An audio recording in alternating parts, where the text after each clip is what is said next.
Hello, everyone, and welcome to this virtual event on the state of women in the United States. Today, we are launching the first U.S. Women, Peace, and Security Index. I'm Milan Verveer, and I'm the director of the Georgetown Institute for Women, Peace, and Security. A few years ago, we launched the first ever Women, Peace, and Security Global Index on the well-being of women around the world. It provides important insights into patterns and progress on women's well-being and empowerment, ranking over 160 countries on key measurements. It reflects a shared vision that countries are more peaceful and prosperous when women are accorded full and equal rights and opportunities. After all, the condition of women and the condition of nations goes hand in hand. The United States Index, being launched today, offers a comprehensive measurement of women's status in the United States, capturing their inclusion in society, access to justice, and security from violence. It also reveals the impacts of racial disparities. We are pleased to partner with National Geographic, which launched the index this morning. And we encourage you to check out their superb visualizations. I always believe that graphs never look better or more interesting and understandable than when National Geographic can take a hand at them. It will also be featured in the print edition of their December magazine.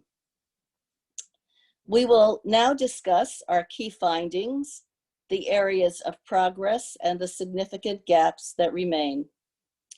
As the index clearly demonstrates, we are still on a journey to full gender equality in the United States, and the COVID pandemic has only served to expose the inequalities. We are not leading the way. In fact, in many ways, as the index shows, we are losing ground. Before we begin, I want to thank the Bank of America's Charitable Foundation for their support of the index. Bank of America has a very strong record in the advancement of women, women's leadership, and economic empowerment, and we're very grateful to them for their support. We have almost 900 participants joining us for this conversation. We have already received many pre-submitted questions from the audience, but you will also have the opportunity to submit questions to the speakers during this event. Please submit them using the Q&A feature at the bottom of your computer. And note your name, organization, and to whom you are directing your question. We are so grateful to the panelists who are with us today. Each of them is distinguished in her own right. And I want to thank them on behalf of the Institute for the expertise their organizations have lent us in developing the index. Now I'm very, very pleased to turn the microphone over to Dr. Jenny Klugman, the Managing Director of the Georgetown Institute for Women, Peace, and Security. No one knows the index better. She conceived of it and is its author. So Jenny, walk us through the key findings of the report, please.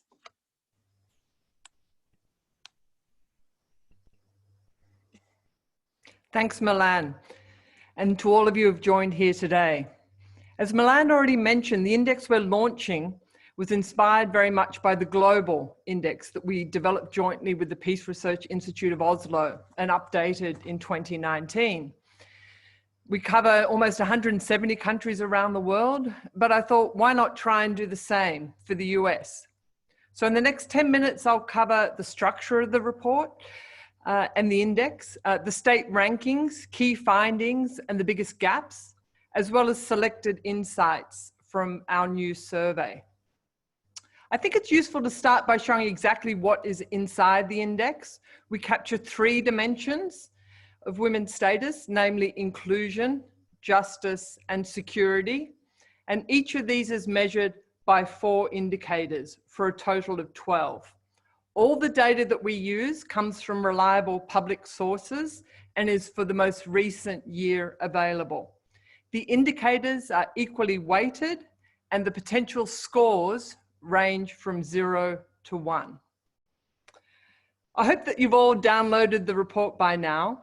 You'll see that we had 3 chapters. Firstly, introducing the index with spotlights on the top and bottom states. Secondly, exploring the key findings and drivers. And third, examining racial disparities and investigating performance across the 3 dimensions. Our index findings are enriched by a new nationally representative survey that we commissioned just in August with YouGov and Peri Undum. It covers 3,000 adults across the country, and we asked about gender, racial inequalities, and the effects of the COVID crisis, with oversamples of Black and Latinx women, as well as the top and bottom ranked states. So to cut to the chase, we can see Massachusetts at the top, indeed scoring some 4 times higher than Louisiana at the bottom. But you can also see that there are vast differences across the states overall, which we see as well for specific indicators that are included in the index. The largest disparities are in our measures of access to reproductive health services and in legal protection. In Wyoming, for example, fewer than 1 in 20 women live in a county with an abortion provider, compared with 19 out of 20 women in California, Connecticut, Hawaii, and the District of Columbia. I'll talk later about our measure of legal protection, but just to note now that only 13 states require that perpetrators of domestic violence relinquish their firearms. Our analysis benefited greatly from the new survey that I mentioned. I don't have time to go into details, but I think it's important to underline that there is some good news. That 2/3 of Americans believe that more work needs to be done to achieve full equality in the United States. The 4 out of 5 believe that it's important for elected officials to work on gender equality, and that 2 out of 3 believe that the US would be better off with more women in political office. And when you look at our report, you'll see that we tried to give voice to many women around the country, highlighting their priorities and concerns.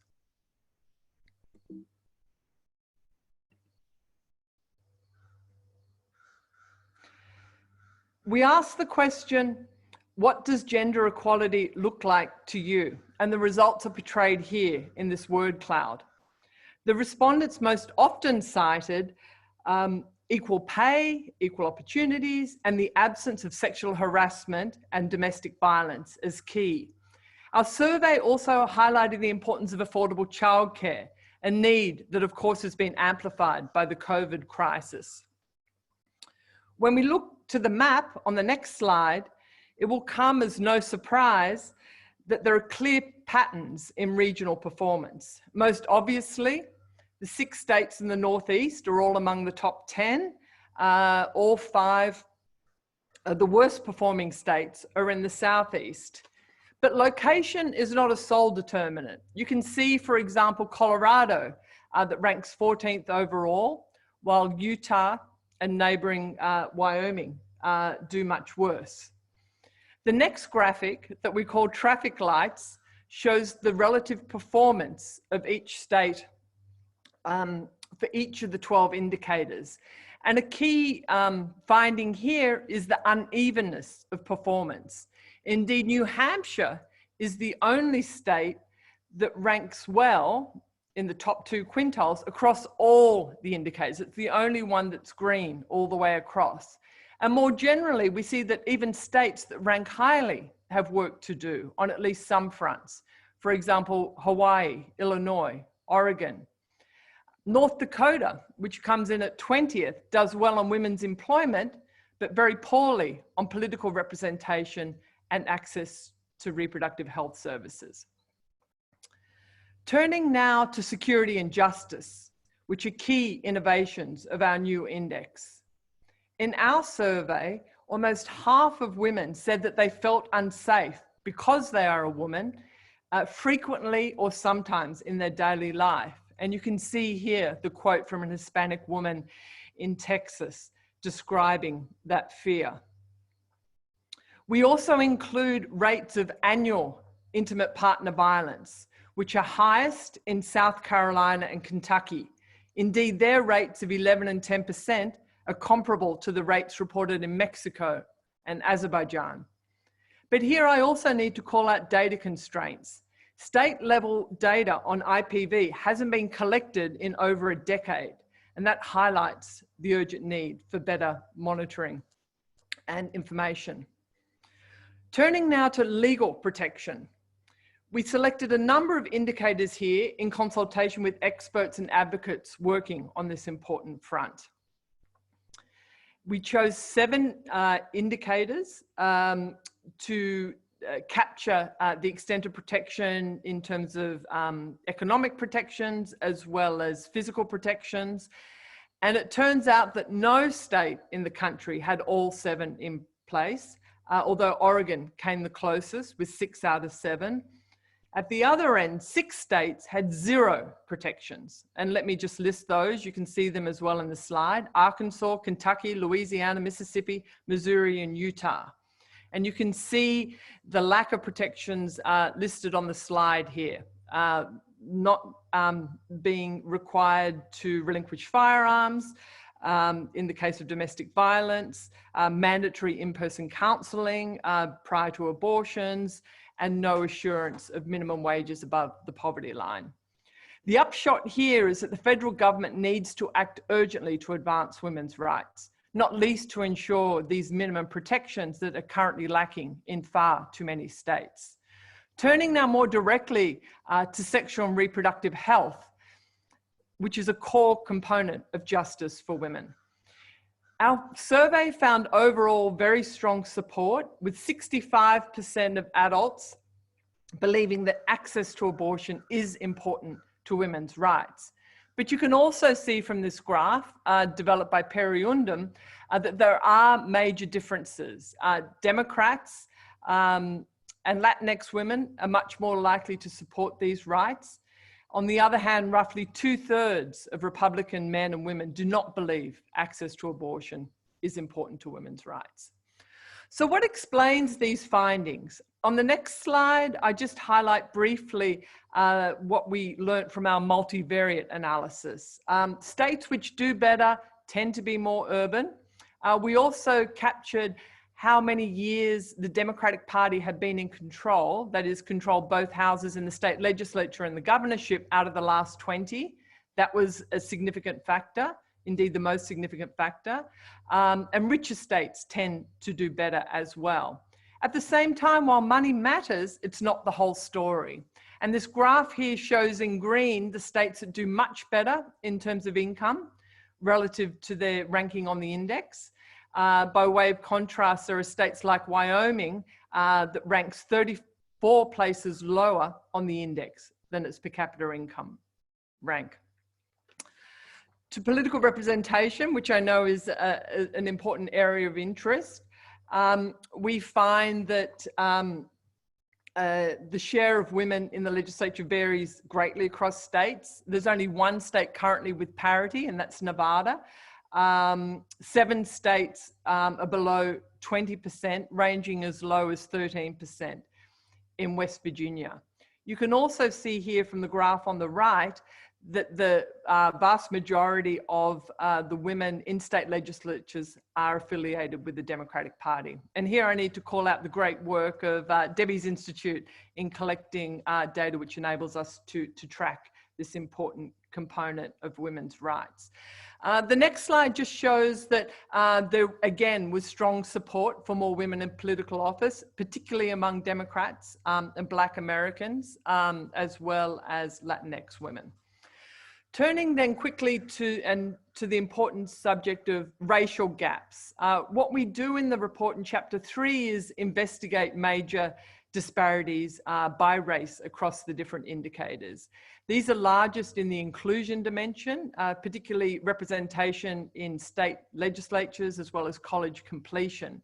And you can see here most markedly for maternal mortality, that the rates are systematically worse for Black women across the country for all the states for which we have data. And here the standout is really New Jersey, where the rates experienced by Black women are similar to those reported in Venezuela and worse than reported rates in Iraq and Nicaragua. And for Native American women, which are not shown in this graph because the data was too sparse, it's important to note that in Montana, the maternal mortality rates are actually off this chart, close to 170 deaths per 100,000 live births, which is worse than the maternal mortality risks faced in India and on par with the rates reported from war-torn Yemen. So finally, the ways forward. And I think this is going to be an important topic of discussion for today and hopefully in the weeks ahead. There's clearly much to do in terms of advancing the status and rights of women in the US. Our analysis underlines that efforts to advance gender equality must take an intersectional approach that addresses racial injustice and poverty. And this is more important than ever amidst COVID. Ensuring strong legal protections is a key entry point. There's a critical need to safeguard access to reproductive health care and a women's right to choose. And to help hold decision makers to account, we need better data at the state level that's disaggregated by race. We do hope that this data and analysis and future editions help to inform the debate and priorities to advance the status of women in the US. And finally, but not least, I'd be remiss to not call on everybody or all the Americans who are connected today to please vote. Now, back to Milan and the panel.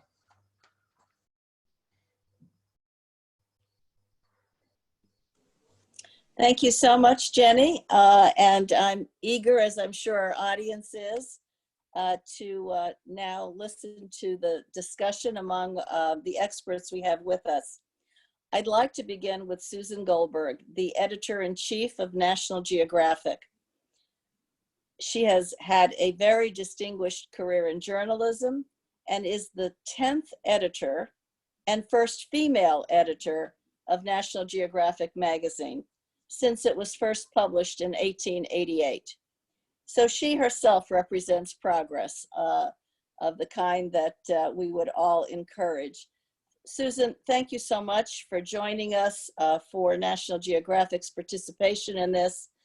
I'd like to ask you, as a journalist, what you see as the news value of the index, and what do you hope that your own readers will learn from the results and analysis?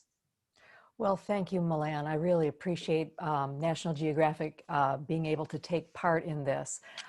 I think this is such an important story. You know, women are vastly underrepresented as expert sources in news, but also as protagonists of stories. And this is a terrific reminder that we have a long way to go to have more women be the subjects of stories. I mean, women make up half of the population and yet are really, really underrepresented.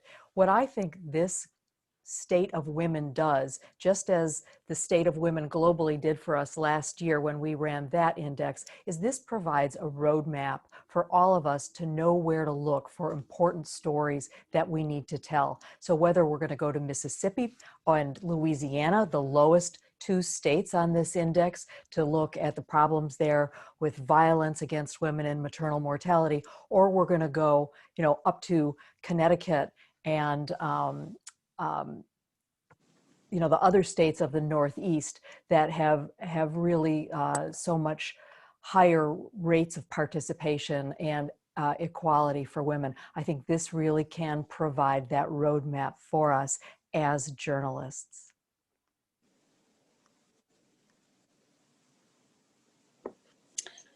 Thanks so much, Susan. And now I'm going to turn to Tina Chen. You've been a longtime champion for women's rights and gender equality. And this index notes that there's a significant variation in rates of violence against women. 11%, for example, in South Carolina, 4% in Rhode Island. And that legal protections for women, for example, whether or not perpetrators need to relinquish firearms in these situations. They're lacking, these legal protections are lacking, as you well know, in many states.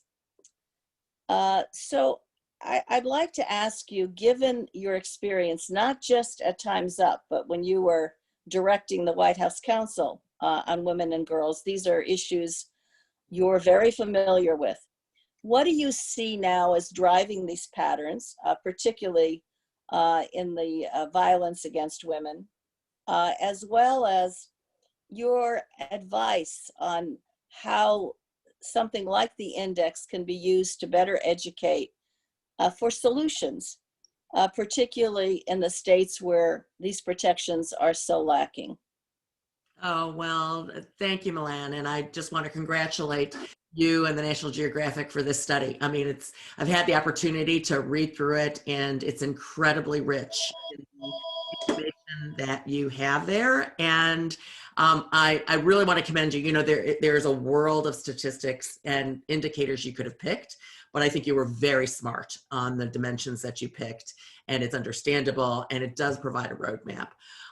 You know, in my area, I will tell you that I was struck by the sexual harassment legal protection data. You know, the fact that less than half, I think it's something like 16 or 17 states only, have the legal protections against sexual harassment. And this is in a moment where, you know, for Time's Up, we have been focused on sexual harassment in the workplace, and that's still the case. You know, the issues, I was also struck on that variation that you talked about between the states. You know, in this summer where we've been talking about racial injustice, it is perhaps not surprising, but it is illuminating to see it graphically displayed that the bottom 8 states overall are all in the South. And that just reminds us of the history of how interlinked I think racism and sexism is. You know, patriarchy and white privilege and all of those structures, that's what contributes. And we don't often think about that and recognize that intersectionality on the power structures and the existing discrimination against women and against people of color and how intertwined those are. And I think that's what I see when I look at the map. And I see all that red, you know, on the bottom in the South on your map.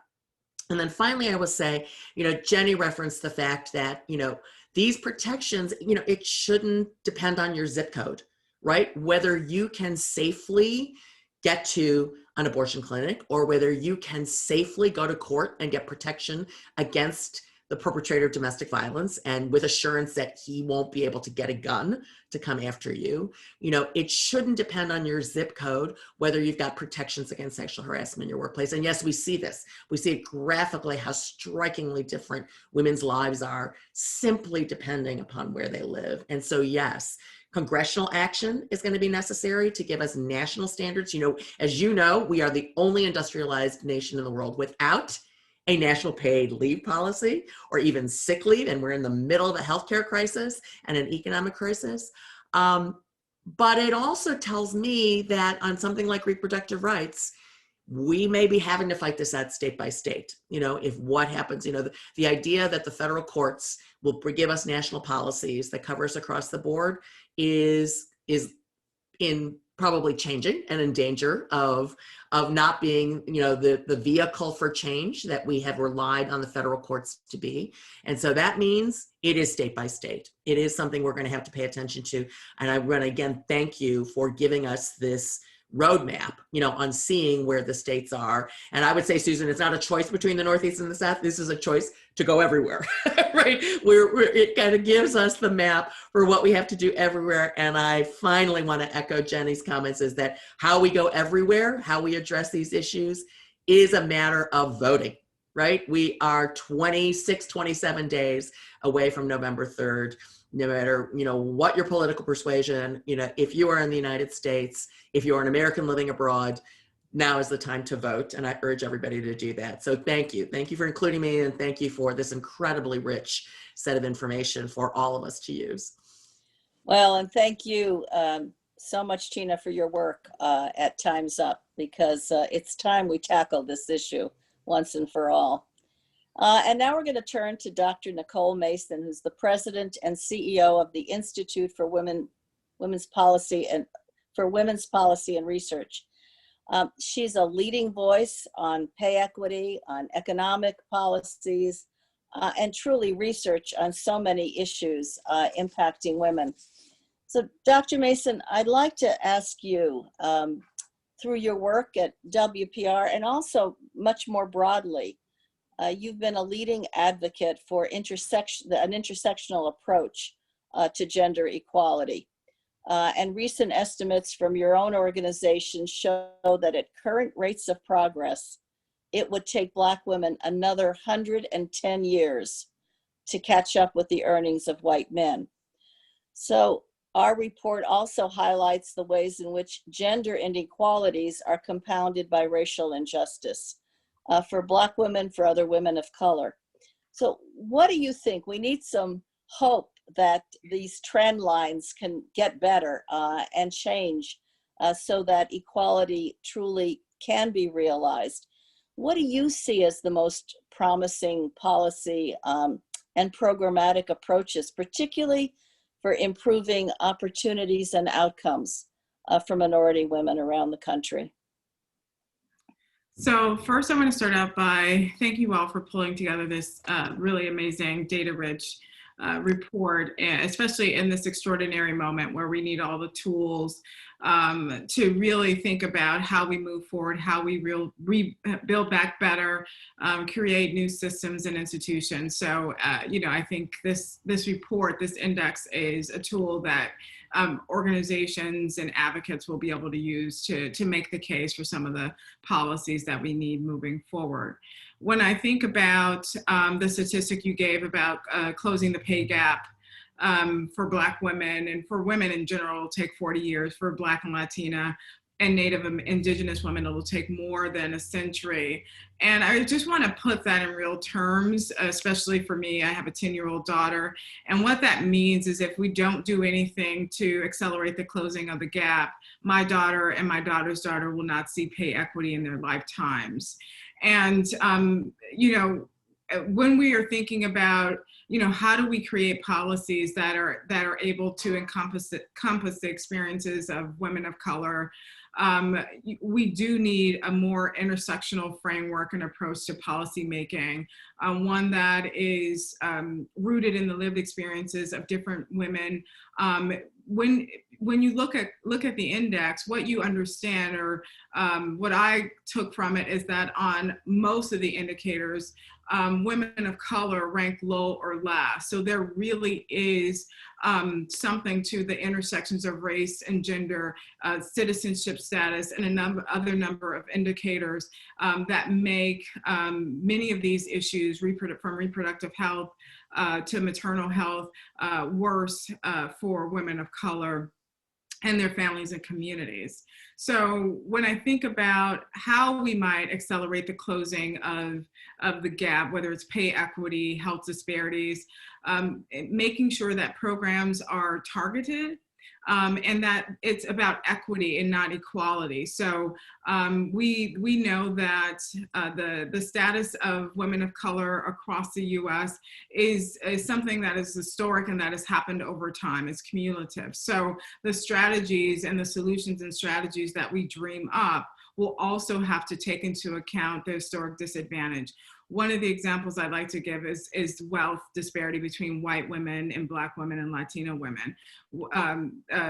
Because of pay equity, but also historic discriminatory practices, white women's wealth is $15,000 compared to $200 and $100 for Black and Latino women, respectively. So when we think about the recovery, a gender equitable recovery, we're going to need to account for those disparities in real ways and make sure that the policies that we are hoping to push forward, whether it's around pay equity, building a childcare infrastructure that works for the most vulnerable workers, or thinking about a healthcare system where everyone has equal access and affordable healthcare, we're going to have to, using an intersectional approach, center those who are most impacted by some of the things that are happening right now, especially in this moment where we're facing both an economic and health crisis.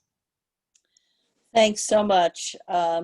And as as you well said, and as we well know, COVID has really put a magnifying glass on these inequalities in many ways. We're now going to turn to Debbie Walsh, who was the director of the Center for American Women in Politics at Rutgers University, which is a unit of the Eagleton Institute of Politics. She is one of the foremost experts on women's participation in politics and government, and also oversees the center's campaign training programs, which are so valuable. Debbie, at the center, you work on issues involving women's political participation. You focus on translating research findings into action. When you look at the kind of results that you see in the index, tracking women's political participation at the state level, numbers of women, for example, elected to state legislatures. Those numbers range from 13% in West Virginia to 52% in Nevada. So I'm going to bombard you with a number of questions here because it's interesting to understand how this works and where we go. What accounts, for example, for Nevada's better performance? What is it in those states that are better performing states in terms of women's elective participation? Secondly, we work globally, and many countries have made progress on women's political participation by virtue of establishing quotas, adopting quotas. But we know that there's no appetite for quotas in the United States. So what can we do? How can we enhance women's representation, particularly looking at legislatures and other elected offices on the state level where progress is lacking? Not that it's not lacking on the national level, but we want to be focused here on the states. And what role, lastly, can research and rankings like this play in fostering the kind of change that clearly would represent in greater representation for women in elective office? Those are a lot of questions, and I'm going to try to get to all of them. But Milan, I want to thank you so much for including the Center for American Women in Politics and myself on this really impressive panel. And I want to echo my colleagues on the panel for their praise of this report. It's so rich, so useful, and I love the focus on the states. That is so important. I mean, we are a nation of states. If we didn't know that before 2016, we certainly learned it in 2016 with even things like the Electoral College, right? We are a nation of states. So focusing at that level is just absolutely critical. So let me kind of try to pull all of that together. Nevada, finally the state where we have seen political parity for women. I think it's important to note that this was not something that happened overnight. Nevada was not a state that was in the bottom 10 and suddenly surged in 2018 to over 50%. For the last 26 years, Nevada has been in the top 10, 20 times for women's representation in legislatures. And Western states in general have a history of women's representation, of women's leadership. Most of the Western states actually granted women's suffrage well before the passage of the 19th Amendment, and the very first women who were elected to state legislatures were from Western states, and that was before 1920. So in 1894, the first 3 women ever elected to a state house were in Colorado. And in 1896, the very first woman was elected to a state senate in Utah, Martha Hughes Cannon. And my favorite little tidbit about Martha is that she ran against her husband for that seat and beat him and got into the Senate. So, and then of course in 1917, the very first woman elected to the US Congress, Jeanette Rankin. So when we look at these states that have done well, when we look across the board, there are a number of things that we notice. One is that the process is more open and transparent. So where there are fewer gatekeepers into the political process of who can run, party control is not as tightly held. I live in a state of New Jersey where the parties hold on really tightly, and it's been tough for women and people of color to break through, although I like to think that our work has helped that a little bit. Also, I think when you look at that map that Jenny showed earlier, and you see the states that have not done particularly well, they are in the South, and those are Southern states that are both politically and socially more conservative. And so not as accepting, frankly, of women's leadership and diversity of leadership. And that's something that is part of the challenge. And then I also think the states that have done well have done intentional work. And I think it takes intentional work to see more women elected. There are targeted efforts in many of these states to train and recruit women to run for office and to financially support them when they do run, state and national PACs that are doing work to fund women's campaigns. When you ask how we do better, you're absolutely right. I don't think in this country there is a kind of a stomach for quotas, as nice as that would be. But we do need to see parties making more of a commitment to running and supporting women in winnable races.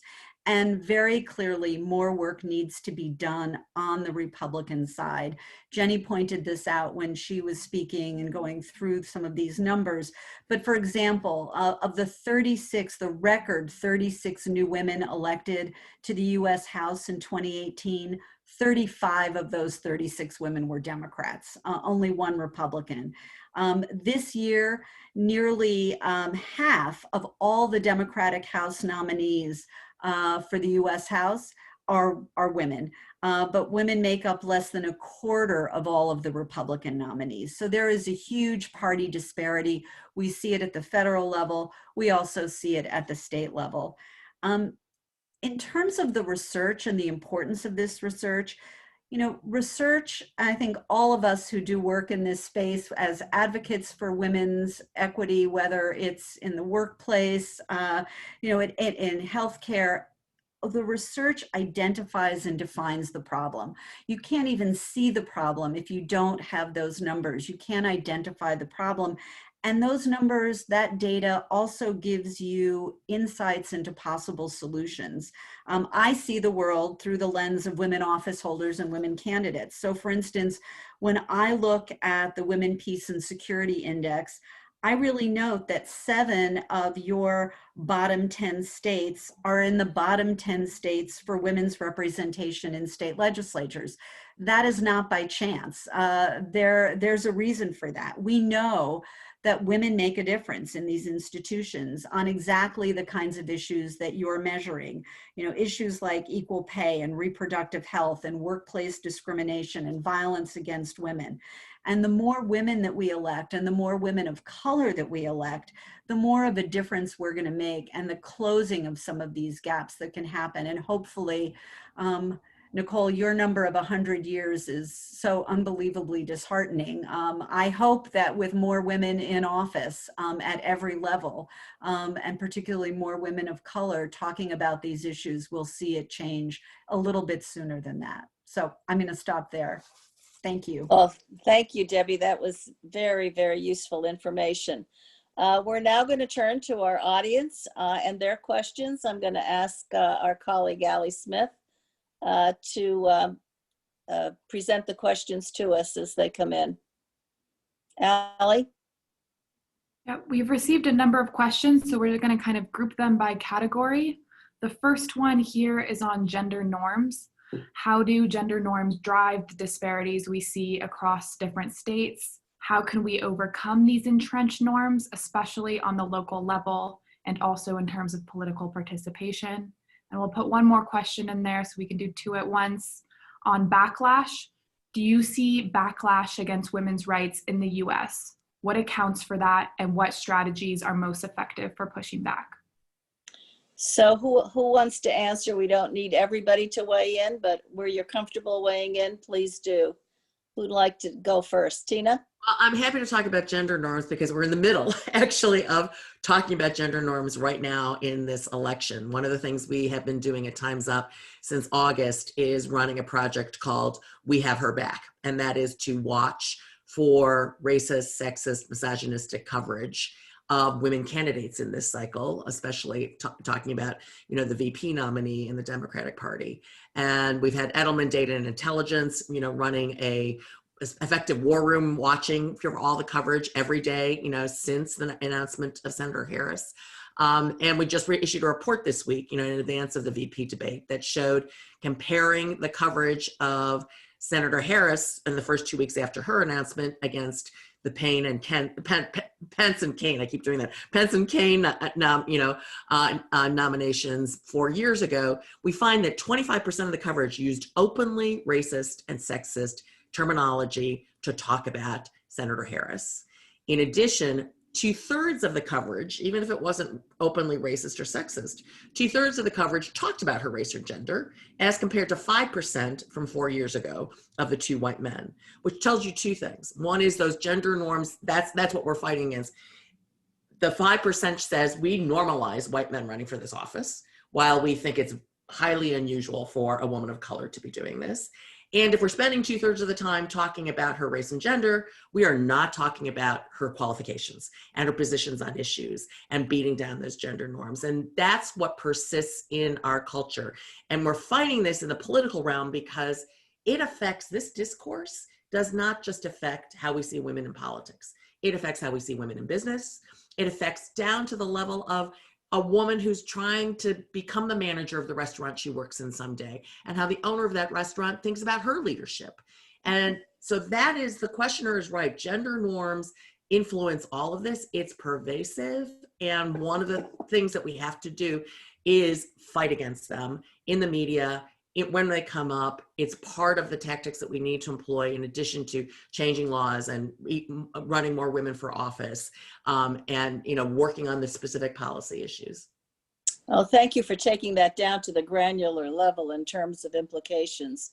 Does anybody else want to weigh in on this, or we'll move on? I just want to say that what Tina was just saying about qualifications and not spending time because you're focusing on those other things is so important for women, because we know from research that women who run for office, and I think this is probably true for women seeking high-level leadership across sectors, is they have to prove their qualifications more than men. There's an assumption of qualifications for men that is not afforded to women. And so if time is taken up going through all of these other issues and not focusing on their qualifications, it becomes even more difficult for women. Good point. Next question, Allie. Yeah, we have two specific questions on the index here, so maybe these can go to Dr. Klugman. The first is, as the index measures women's rights and opportunities in absolute terms, what do we know about where the largest gender gaps are? And the second is a question on if the ratings are based on an overall combination of stats gathered from all regions of the states, or whether it distinguishes between rural and urban areas. Thanks, Sally, and thanks very much for the questions. As mentioned, what we measure in the index is indeed a measure of women's status and rights, and we're not necessarily looking at gaps, although of course the political representation is by definition measuring gaps. When we do look at data on gaps, and we cover that in the report, and there are statistical tables which present the available information, the largest gaps are indeed in terms of political representation, in terms of community safety. Do you feel safe in your neighborhood at night? There's a 23-point gap on that between men and women in the US. And on employment, where the average gap is 16 percentage points. So that's where the largest gender gaps are, disadvantaging women. I think it's also interesting to note, though, that there are a couple of areas where women do better than men on the indicators that we have in the index. One is on gun deaths, sadly. Men are more than 6 times more likely to die in the hands of firearms, and on college completion, where women now are doing better than men overall, about 3 percentage points better. And then on the question of representativeness at the state level, for all of the indicators that we have, it's representative at the state level. So it would be representative both the rural and the urban areas in the state. For a couple of the indicators which are more specific, for example, on access to abortions, we actually went down to the county level and looked at all of the counties in the particular state. We haven't done any specific rural-urban analysis beyond the multivariate analysis I mentioned, which tended to show that states which are more urban tend to do better. But I think this would be an interesting direction for future research. Thank you. Okay, next. Sure, we'll do one question focused on COVID. How is COVID exacerbating or creating new challenges for women in the United States, and what can we be doing to better mitigate these challenges? Who'd like to take that? I can talk about that a little bit because, you know, at IWPR, we've been doing a significant amount of tracking of women's experiences during COVID. When we look out and we see what's happening with women in COVID, what we have to know is that pre-COVID, many of the women who have been disproportionately impacted, women of color, women who work in the service sector, were already having economic challenges and were economically vulnerable before COVID. And COVID has only exacerbated their economic well-being for them and for their families. And what we also know is that care continues to be the #1 issue for working families. And we just found out that you know, close to 1 million women have left the workforce for a myriad of reasons, an inability to find new employment, but care is one of the primary drivers of women leaving the workforce, and will have a definite impact on whether or not they'll be able to re-enter the workforce and also sustain employment. And what's upsetting in this moment related to COVID is that at the federal level, there is just a stall and inaction, and it's having a definite impact on families, and particularly women.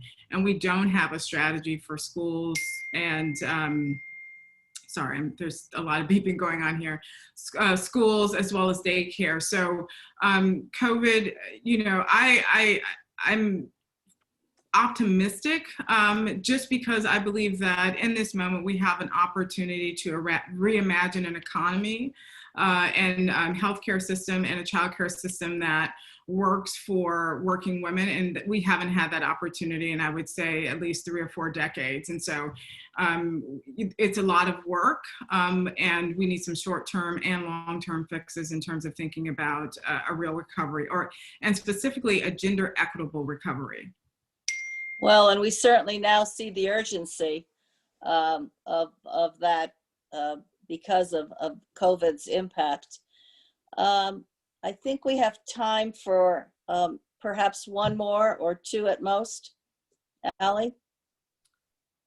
Sure, we'll do a final round here. One question is, what are the top 3 leverage points for women to push for at the federal and state level that can make a real difference? And another question on what can we be doing to support local women leaders, especially in the lowest ranking states? So yeah, go ahead, Nicole. Yeah. No, and I'm just going to say the #1 issue I think for women in this moment is care, and making sure that we can, you know, make sure that women can get back to work and get back into the workforce. And childcare is I think one of the key drivers in terms of women's workforce participation, career mobility, and pay and earnings.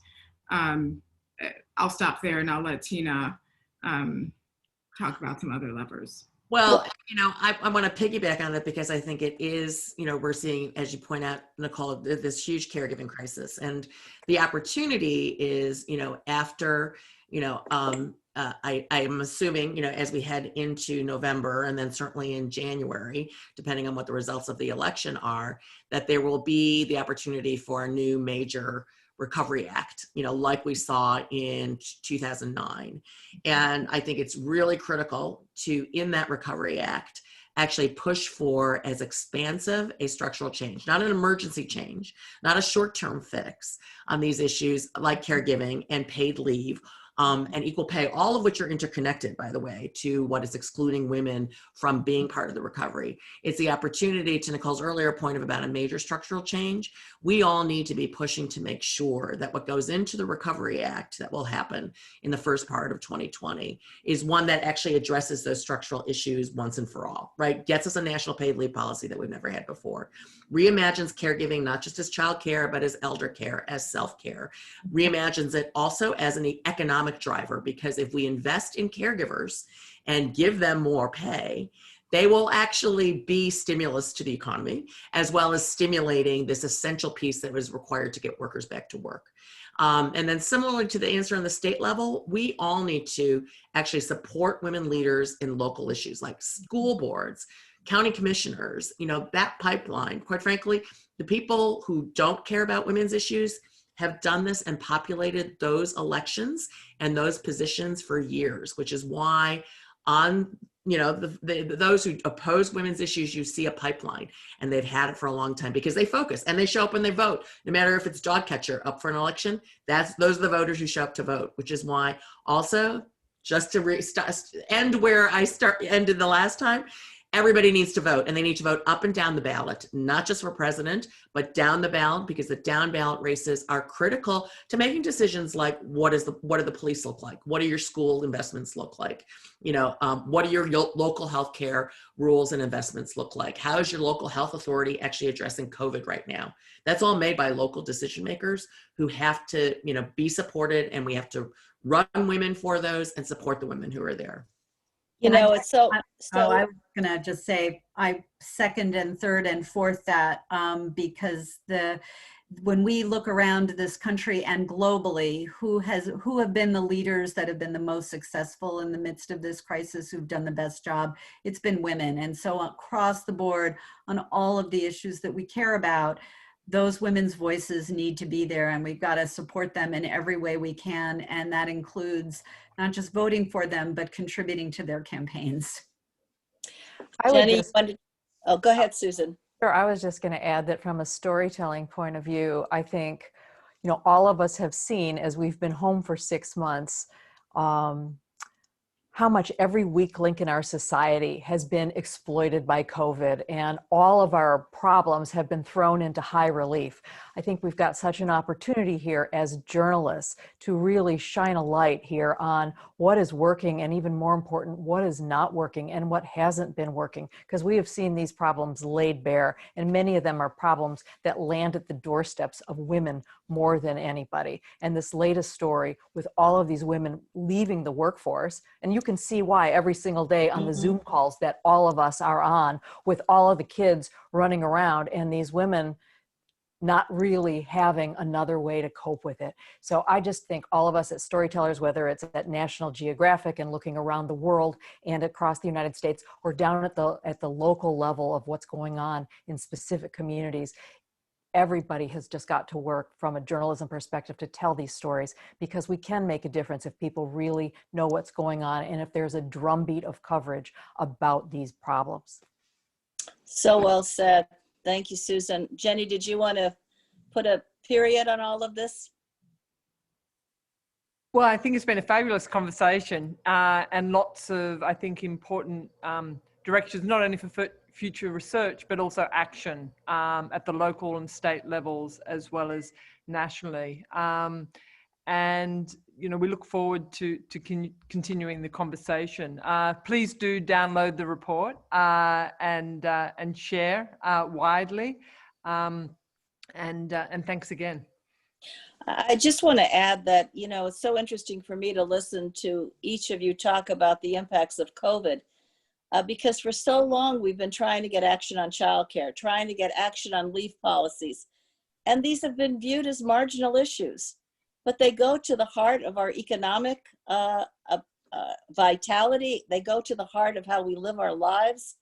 They really are so critically important. So maybe this terrible time will give us an opportunity to finally do what we've needed to do all along. Well, let me just thank all of you. I want to say that for an historical footnote, since Debbie was giving us some history, that the Equal Rights Convention in the United States, the Equal Rights for Women, took place in Seneca Falls, New York in 1848.